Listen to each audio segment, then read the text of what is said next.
Here we are. Locks, mate. Thanks for joining me. Bright and early, mate. You ready to go? How you feeling? Don't know what you're talking about. It's like 4 o'clock, 5 o'clock in the afternoon, isn't it? Well, Mate, what time is it? perfect here. It's 4:30. There you go. 4:31 in the afternoon, lad. Sun is It's all shining. good. It's all good. So, gonna go through and do a preview show today. It is a bit of a weird one, don't you think, Locks? He's only had 4 days to work with the lads. It's let's just hope that we're going to see some kind of managerial bounce. Yeah, man. I mean, we didn't see any bounce when Cooper left. We actually saw it just regress even worse. But yeah, I don't know, mate. Yeah, 2 training sessions, Sunday and Monday. That's all they've had. So they've been in training both days. So hopefully he's able to kind of sort them out a little bit.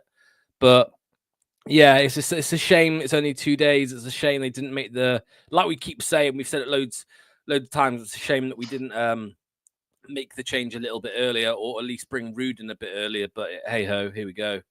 You know what I mean? What can you do? What can you do? Do you think that I keep forgetting? Is it Ben Davey? I keep forgetting his surname. Ben Dawson. Ben Dawson. Thank you, from Newcastle. He is essentially part of Cooper's staff. So if Cooper had lost the dressing room and he's an extension of Cooper, then it's just as well that everyone says the lads should have put a shift in, and they should have.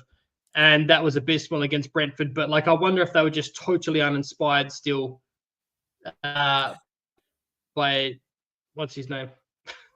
Dawson. Ben Dawson. Yeah, look, I mean, as far as I'm aware, he had never worked with Cooper before. Cooper just picked him from Newcastle when he was trying to build a backroom staff. It's a little bit like it's a little bit similar to Rude as well, by the way, because Rude doesn't have a backroom staff ready to go. Right, we haven't brought anyone in yet, which is concerning.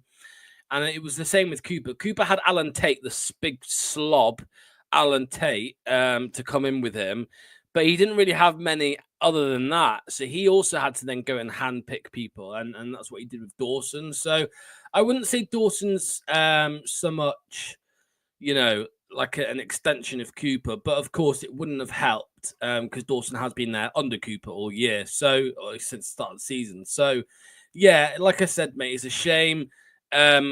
I wish Rude had some people he knew and trusted to come in straight away, but from listening to the press conference yesterday, it sounded like he's in the process of doing that. And I think Rude actually said, mate, that he's assessing the squad before January, so he knows who he needs and who to get rid of. But equally, he made it sound like he's also assessing the backroom staff that are still at the club. So after a month, after a few weeks or whatever, if he's not happy, if Rude isn't happy with some of the backroom staff like Dawson or whoever else, it sounds like Rude will also give them the chop as well, which is good. So, because I know you mentioned the old backroom staff, the one that were there under Rodgers. Adam Sadler, he was a Rodgers signing, that coach. But Mike Stowell was at the club for years and years, like literally like 20 years. Mike Stowell had been an interim manager like 7 times. Once he was actually an interim manager with John Rodkin. John Rodkin once took charge of a Leicester City game. So he'd been at the club years and years and years. And I think he only left because Enzo just wanted a complete fresh start. And maybe, mate, if we can stay up, maybe Rude will do the same in the summer. Maybe he will just get rid of all the older people and he'll just have a brand new fresh squad, fresh backroom staff in the summer. Because do you really want to get rid of everybody right now, halfway through a season? I'm not sure that's a good idea. Maybe he just needs a little bit of stability to just kind of guide him through. Yeah, 100%. I'm with you. I think it's going to be a matter of after a couple of weeks to see if his, style of football can be, interpreted correctly by the staff around him and then, put to the lads on the pitch. So I think it would take a few weeks to figure it out. And going by what you were saying here of January, he wrote here, and it was a good press conference, and I recommend everyone watch it, but it was a topic of discussion. I felt that 2 conversations that I had on different days were very open and clear, And for me, it is important that I know how things are planned and managed in the near future, but also a little bit in the longer future, which is something that you want to hear as a project from a manager. Now, this is very interesting. So one, I think this alludes to he probably would have had open discussions about how much money he can spend in January, and then possibly subsequently after that, if he were to stay up. So if we stay up, I'm sure he's been assured that he's going to have X amount of money, possibly even bonuses. The next thing that's very interesting is he says here, it is important that I know how things are planned and managed in the near future. So he was left PSV previously, but he felt that he wasn't backed. He lost some of his best players, didn't replace him. Now, it is important that we went fully honest, Locks, with Enzo Maresca. We cannot get this wrong a second time, can we? No, absolutely not, mate. If the board lied to this guy as well, I mean, fuck the board, you know what I mean? So, fuck top, fuck them all, right? So, we'll see. We don't know. We can't speculate. I mean, we know that they lied to Enzo, or, you know, they would say we didn't lie, we just didn't disclose everything, which is, you know, whatever. Speak of that what you will. But they can't do that with Rude. But everyone knows now, right? This is what I keep saying, mate. Like, everyone knows in the footballing world that Leicester are struggling with PSR. They know, everyone knows. So it's not as if they've not disclosed anything to Rude, because Rude would know. It would have come up in discussion anyway. What I was said to Anil the other day, mate, and I'll say to you again, is actually Rude's performance, or the squad's performance under Rude in the next few weeks will probably dictate what players he can actually bring in January. Because if we win I don't know, how many games have we got until the end of December? Like five games. So we got 8 starting today. 8 games in December, is that right? The 8, I believe so. Yes, I'm gonna pull it up now while you talk. So 8 games, mate. If we win 3 or 4, right? If we win 3 or 4 of them, we're going to be in a really good position, right? So we're going to attract more players, better players. We're going to attract better players because we're going to be further away from relegation zone. However, if we lose most of them and we're still in the dogfight, some players might turn their nose up and say, I'm not coming for a relegation scrap. You know what I mean? So here we go. Right. So West Ham, Newcastle, Liverpool, Villa, Palace, and then sorry, I was looking at the wrong. West Ham, Brighton, Newcastle, Wolves, Liverpool, Man City. So if we win, I don't know, if we win 3 of them, maybe West Ham, Brighton, Wolves, let's say, or West Ham, Newcastle, Wolves, whatever, we're going to be in a much better position, and then more players might want to come. But if we lost all of them, or you know, if we're in the bottom 3 in January, then clearly, obviously, naturally, less players will want to come. So it's down to the performance of the squad and Rude over the next few weeks. That will determine what players we can bring in. 100%, mate. Like Enzo was able to bring players in under the, you know, guys are playing attractive football, Winks, etc. So 100% you bang on the money. If Rude can, like 3 wins on the bounce would be amazing for inspiring and complete turnaround. Just gonna get us some comments quickly. Renee, thank you for tuning in. How you going? John's in as well. How you going? He says hello to us all. I also hope he can make it his first win, mate. Like the first game and win would be incredible for just morale to get, you know, going, get the players settled, get the fans settled. Rude definitely going to need his own staff, 100%, Sean. And this, I think, is in regards to Ben Dawson playing an untried formation against the best home side in the league. Not the best idea. I think everyone felt pretty deflated and horrified when we saw that starting 11A looks. Yeah. Yeah, I mean, we did speculate at the time. Is it because we've got a quick turnaround for the West Ham game? Is that why Thomas played? Is that why Cody played? You know, were they resting Yannick? Were they resting Christensen? But then they didn't rest Vardy, you know. They didn't rest Facundo. So I don't know too much, mate. Or were they just trying something new? Did they genuinely try to defend? Because if they did, that makes it look even worse. You know what I mean? It's like a bunch of donkeys on the pitch and asking. Yeah, honestly, mate, it was horrific. So I think I said at the time, mate, Top loves horses. Well, he's got himself 11 donkeys. That's what he had on Saturday. So Let's see if Rude can turn 11 donkeys into 11, racehorses. I'm not sure. We'll see. We'll see what happens. But yeah, I don't know, mate. It was poor. It was the worst performance of the season. You'd expected at least 10 out of 10 effort from all of them. Like if we still lost, if we still got outplayed, fair enough. But we didn't even get effort. We didn't get full effort from them, which was the most concerning thing. So whether they would and their manager was in the stands. Their new manager was in the stands watching.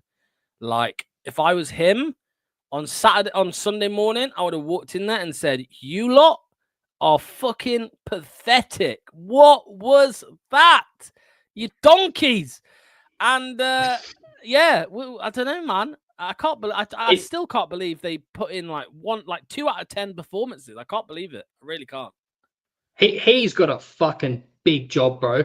One, in my opinion, shows he's got balls and ambition. So it's going to take a lot for him to take this job. So now in the position that we're in, so this is from his press conference as well. It's the last thing I want to bring up from it because I quite enjoyed reading this. I'm thinking of one thing before any game that I prepare, and that's winning it. Winning mentality, something we need, something is familiar with at the top level. I'm not a romantic type of manager that I put style in front of results. I love style. I love having the ball. I love creating lots of opportunities. I love pressing a team high, everything that we want and love.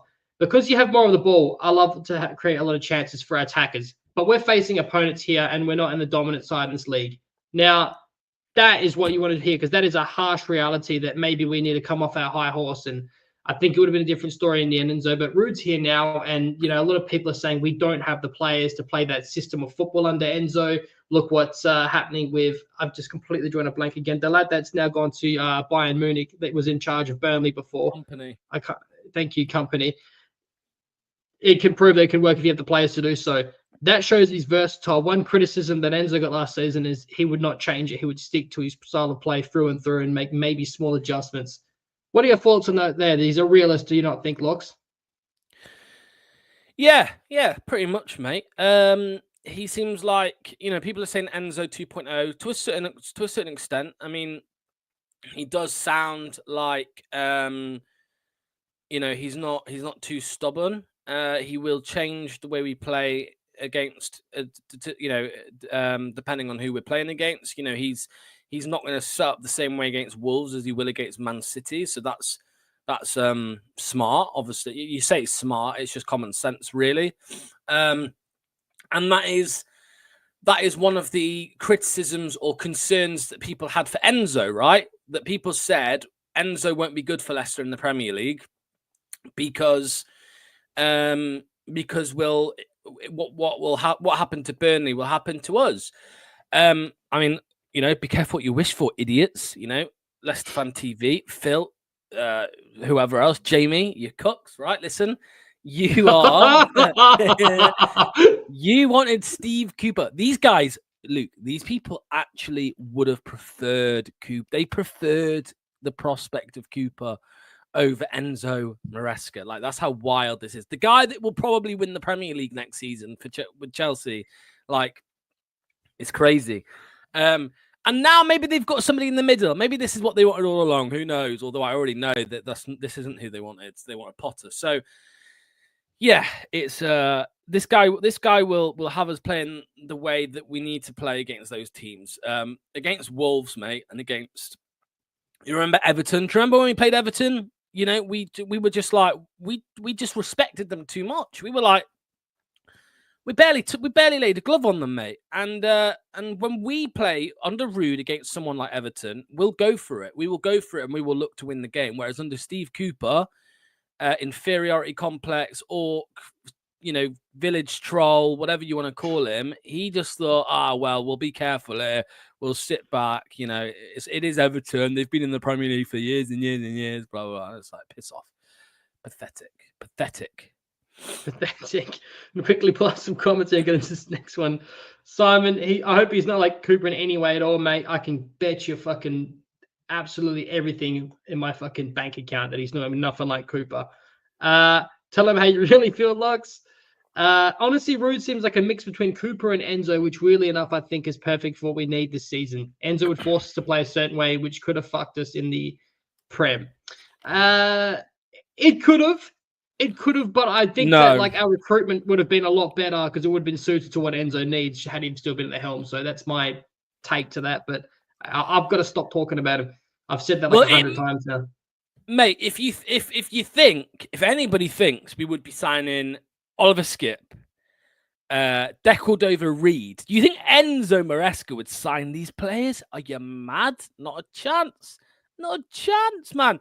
Enzo Maresca, if he was at the football club and those players walked in the door, he would have sent them to be put down. He would have sent them to the vet, mate. He would have said, "No. You're get gone, you lot." You know what I mean? Do you really reckon about Skip would not be as a replacement for not replacement, but for cover for Winks? I do. Do you not think he could have got a better? Really? Okay. Well, I've got a point on him later that I'm now not looking forward to. Enzo Maresca would not have signed Oliver Skip. Not a chance. Not a chance. All right, mate. Fair play. Let's look at that. I've spelled something wrong here, but I can't change it. So there's my wonderful spelling. West Ham's recent form, they just got an absolute thrashing from Arsenal, but then so did we. So it lost to Arsenal at home 5-2. They beat Newcastle away 2-0, which is a rare win for them. Drew up Everton at home, where the fans, I believe, have started turning on him big time. Ewan, I'm not even going to try and pronounce his surname. And they lost to Nottingham away 3-0. Now, their fans are calling for his head right now. And he could be sacked if he loses to us. So we could possibly, I think it's too quick, but we could have a managerial bounce locks while their manager's on the out potentially. Do you reckon that this is a must-win game? We need 3 points. Oh, yeah, we have to, mate. And, I mean, it would be a disaster, right, if... I said this to Kate, actually, because Kate jumped on the call-in show last night. And I said... We were debating whether, and it's interesting to hear what you think, Luke, how we'll start the game. Will we go for it from minute one? Will we try and attack the game? Because for me, mate, the worst thing, and it'll be interesting again to hear what you and the people in the chat think. So let us know in the chat, guys. What if we went for them? Like, what if we started off attacking and we conceded a goal? We went 1-0 down early on, like on the transition or something in the first 10 minutes. Like, I think that would be the worst way to start because I think the players' heads would drop, even though they've had Rude's trying to lift them. I think if we conceded an early goal, a few of the players' heads would probably be like, "Oh, not here we go again." You know, remember Grand Theft Auto San Andreas? Oh shit, here we go again. I think that's what it'll be like, right? So I think we might start quite not timid, but like quite cagey, if that makes sense. I think it'll be quite cagey. So. Of course, we'll try and win the game, and I think that'll be obvious that we will try and win the game. But I think we will start quite relatively slow, play it safe, but Kate thinks the opposite. We spoke to Kate, and Kate said she thinks he'll try and have more chances on goal. That'll be the priority at first, and then later down the line, maybe in January, he'll then try and improve the defense. But I think it'll be the opposite. I think that he is going to have his identity and his style of football play that he's going to want to have. But unfortunately, he's not had a preseason to work it. So I think that he's going to build his way up from the defense. And I think the biggest thing that I think he's going to start to work on is our build-up play out from the back. You know, it feels like there's a complete lack of cohesiveness between the defense and the up front. Now, that build-up used to be absolutely brilliant under Enzo with the 2 high eights, but we don't have that under anymore. So I think that he's going to start working from the back and then work his way through. And then, yes, I do think we are going to be playing attacking football. I just don't think he can come in on 3 days and completely rip up trees and set an identity in all those days. I think he's going to work on the glaring negatives that were there for all to see against Brentford. And I think he's going to go from there. He's getting proper thrown in the deep end, though. With these 6 games we've got coming up, that is huge. And I do worry that if we do concede, as Sean just put here, do not capitulate after conceding, because I'm starting to get relegation vibes again, where after 1 goal went in, it was just heads would drop and they would not turn around. Whereas last season, if we lost or conceded a goal, it was, the irritants. It was like almost the arrogance of like, how dare we concede? And then they would go absolutely venomously back for this return or the equalizer. So I definitely think that It really massively depends on the first 15 minutes, or if we can score first. If we concede and we're playing attacking football, it's a nice. You can see what we're doing, and it's not turning the ball over and hoofing it forward. I won't be mad, but it just depends on everyone at the KP if they're going to turn or not. Yeah, I agree. I think this is what I'm saying. This is what I meant, mate. Like, I think it'll be if we go for the attack from minute one and then we end up conceding on the counter or on the transition, then I worry that the heads do drop. I don't know. Do we have enough fighters in our team? People said that they were fighting. I don't know if they were, just because we scored some goals late on in games. I don't think that relatively or necessarily means that we're gonna, we're fighters. I think we do have one or two fighters in the team. Vardy's always a fighter. I think, maybe you could say Facundo is a fighter because he's very aggressive sometimes, like in the press and in his tackles. But yeah, Fass is aggressive in all the wrong ways. I mean, he gets aggressive and he gives away a fucking penalty or something like that. Donkey. So yeah, I don't know. I think this squad is weird. This squad has the capabilities of being a very hated squad. Does that make sense? Like they've all shown, bar Vardy and maybe Facundo, they've all, and Hermanson, they've all shown like traits and moments where I'm like, I fucking hate you. I hate you.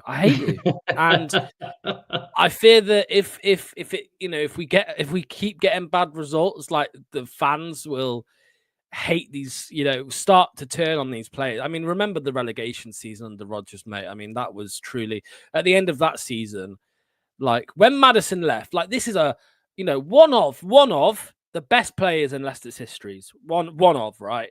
When he left, fans didn't even really care. You know what I mean? Because we were like, mate, you let us down on occasions. Yes, he scored a lot of goals for us in that relegation season. Yes, he came up with some good moments, but like him and Tillemans, for example, they just seem to lose the fight completely. So that's a worry. That's a worry. I think Maddison's head was turned and he knew that we were going down and he lost confidence in a lot of the players around us. I think you could see that when he was trying to make that World Cup squad before he got injured. I think it was ironically against West Ham as well, just before the international break. You could see the motivation then. He was setting, he was absolutely crushing. And then after that, I just don't think he was the same. There is a lot of comments coming in, guys. So I'm going to answer as many as I possibly can. I was going to be here for a while. I hope Will Alves, that's a fair shout, mate. You can see he's working on the youth here, Ruud van Nistelrooy, and I'm hoping that he can inspire the deflated lads, the likes of JJ and a lot of people down and out in confidence right now. But I also think that he's worked with PSV's youth before in their second team, and I think that after what he just watched against Brentford on Sunday, Locks, it would not surprise me if all rumors are to be true about him giving the lads a bollocking on Sunday, that he might just be like, if you're going to fucking, that's your effort, then, fuck off. I'll play the young lads and I bet you they'll be keen. But that would be even ballsy or possibly more stupid when we need every point we can get. But he might, mate. He might. What do you think, Locks? Do you think Rudy's got an aura about him? He commands respect. He speaks well. Do you think that a lot of these players might have looked up to him? It's crucial, isn't it? These first, few sessions of this, can they inspire the lads? Can he win them over? Everyone thinks they're too good for Cooper. Well, and now they've got someone that's playing, more attacking style of football. So let's hope that they take it like a duck to water, don't you think? Yeah, I mean, some of them, mate. Some of them looked up to him. I mean, I need to keep remembering. I mean, I don't know how old you are, Luke, actually. I don't know how old you are, mate. But like me, for example, I'm 26 now, right? I'm 27 in June. So I'm like, and that depresses me, by the way. Like I'm 27 and I'm like, oh, fuck, I'm getting old. And that's like the average age now, I think, in the Premier League, 27 years old, 26, 27, 28 years old. And I don't remember too much Ruud van Nistelrooy. So some of these players won't either, especially the younger ones. So I don't think many will actually have looked up to him. The older ones, of course, Jamie Vardy will, of course, know exactly who Ruud van Nistelrooy is.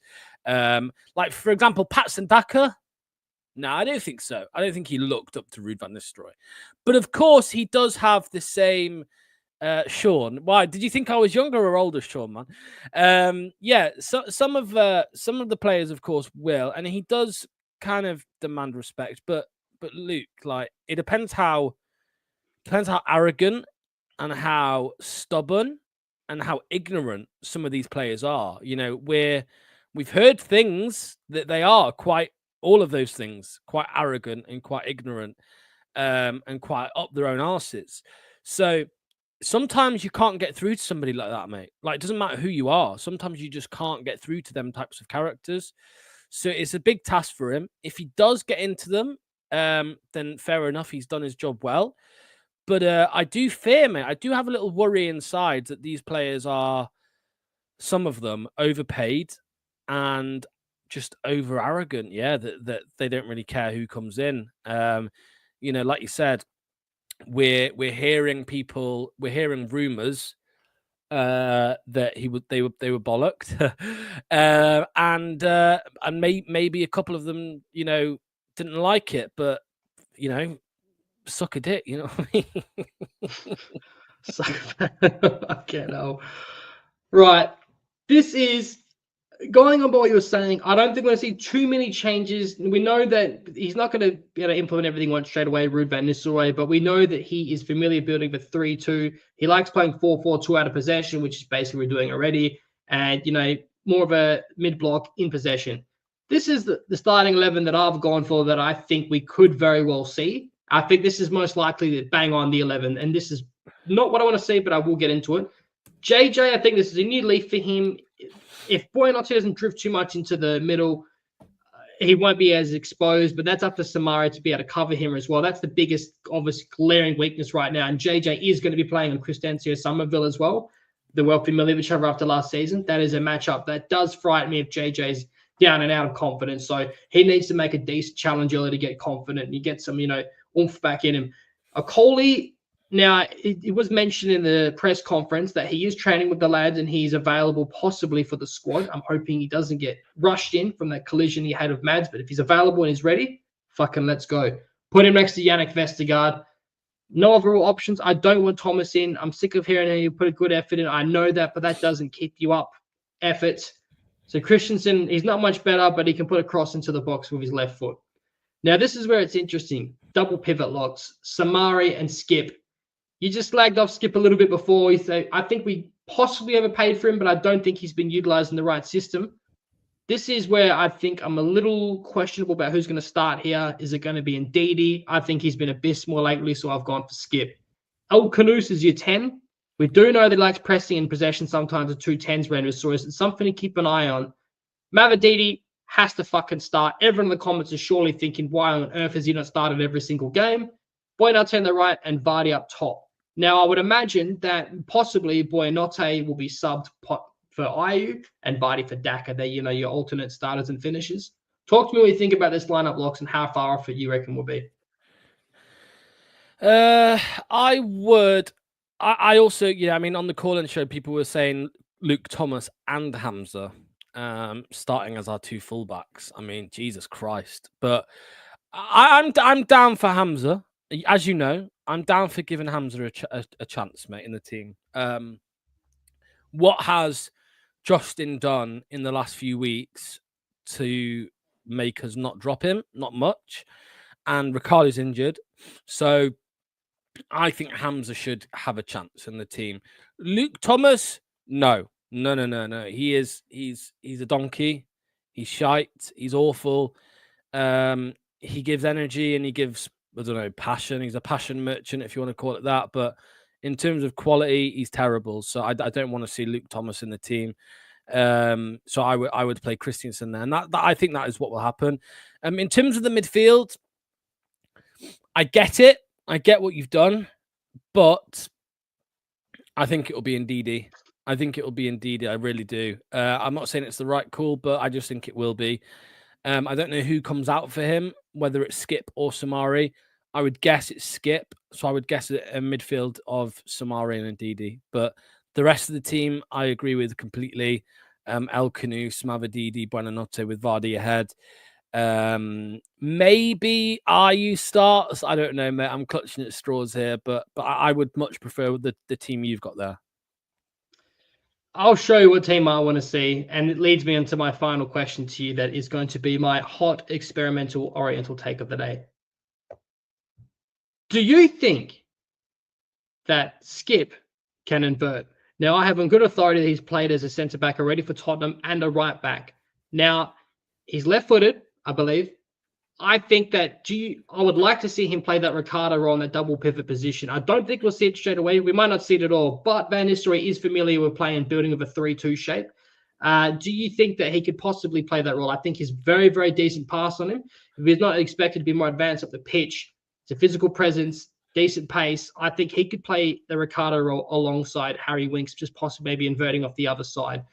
Do you think I am crazy, or do you think that is a fair shout? Locks, let me know, and everyone, please let me know in the comments. I hate to break this to you, Luke. You're late to the party on this one, mate. You're late to the party. Yeah.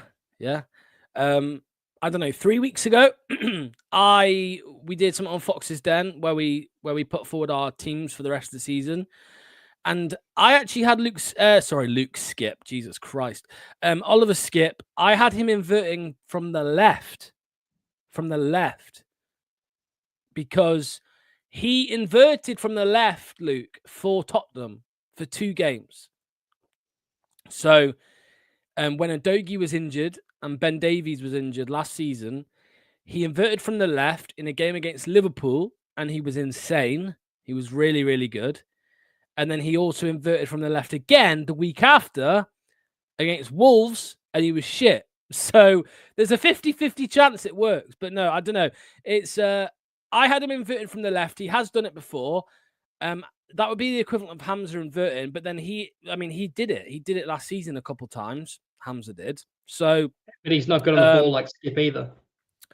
No, Skip isn't amazing on the ball, but he's better than Hamza for sure. So I would give it a go. I mean, that's only though if that's the route that Rude wants to go down. I've got a feeling we won't see any inverting going on under Rude, mate. That's what I've got a feeling, especially at this moment in time with Ricardo out. You know, maybe if we had Ricardo available, he might consider it. But with Skip and Hamza Chowdhury as the options, I don't think Rude will even bother. I think it will be a different type of approach that he takes. But yeah, I'd give it a go. I'd like to see it. But I do think it would be from the left, Luke. I do think it would be from the left, not the right. So like that. This would be a sexy lineup. Now, I am Luke Guardiola-Slano, as you can see. I'm just a guy in Australia. I know fuck all about managing. But I think that what the guys are familiar with, I think this is something that they could really take to. This, in a perfect world, is what I would love to see. I know it's dangerous in the Premier League. Mads Hermansen, obviously in goal. Yannick Vestergaard as your builder from the back 3, with Justin on the right-hand side. Okola, you could swap them over, arguably. Harry Winks on the right, who's going to mop up and protect the back 3. And then you've got Skip as the one that, they can invert and drop back in a left-back position if need be. Hence why I put JJ on the right. So you've got essentially 2 fullbacks on each side, if need be, out of possession. Now, as your 2 8s, El Canus and Boyanote. Now, this is what you might disagree with, and I can understand why. So not the 2 8s, I think this is perfect. But what I find, McAteer, I would think that Ayew would be probably a finisher in that position. And also, I think that you can make maybe the other way around. And then Maverick in the left wing and Vardy up front with Daka as a finisher. Talk to me quickly and we'll wrap this up. What you think about this? Am I crazy?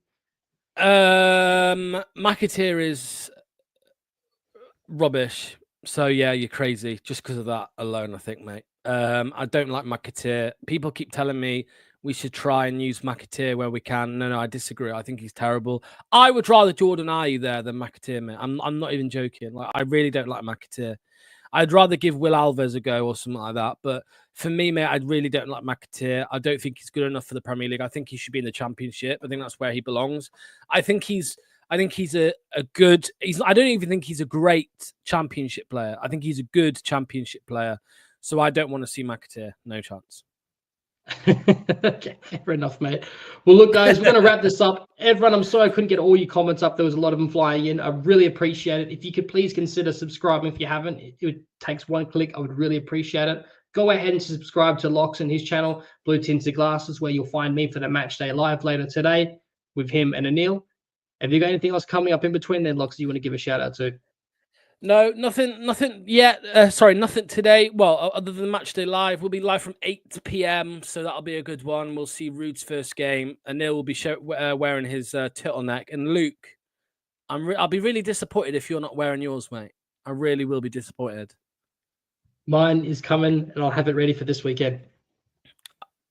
This week, all right. So it's not arrived yet. It's not arrived yet, but it's coming next couple of days. So I'll be ready, looking sexy, just not Dutch sexy. Guys, please like, comment, subscribe, all that good stuff, and let's keep positive and let's hope that we're going to get the ready tonight. Yes. See you later.